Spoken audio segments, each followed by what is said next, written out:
Welcome to the Tech Egg. Don't get scrambled. Enjoy the video. You're ready, act now. On both iPhones, sign into the same Apple ID and join the same Wi-Fi network so transfers can run smoothly. Next, open Settings, tap your name, then Photos, turn on iCloud Photos. This uploads originals to iCloud so the other iPhone can access them. Once done, make sure both devices are plugged in or have at least 20% battery to avoid interruptions. If you have a large library, connect to power and wait for the initial upload to start. Now focus on how you want photos stored. If space is tight, select Optimize iPhone Storage. If you need originals locally, pick Download and Keep Originals.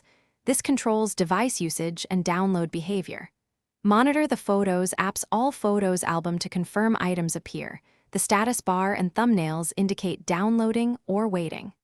Also check iCloud storage. If you're near capacity, upgrade your plan from Settings, iCloud, Manage Storage so syncs don't stall. Make these choices intentionally. Finish by confirming both libraries match. Open Photos on each iPhone and compare counts and recent items. If something's missing, try toggling iCloud Photos off then on, or restart both devices to kick stalled processes. These quick resets often resolve sync hiccups. If problems persist, make sure both phones use the same Apple ID, are on the same Wi-Fi, have sufficient iCloud storage, and run the latest iOS. Updating often fixes sync bugs. That's the key troubleshooting step.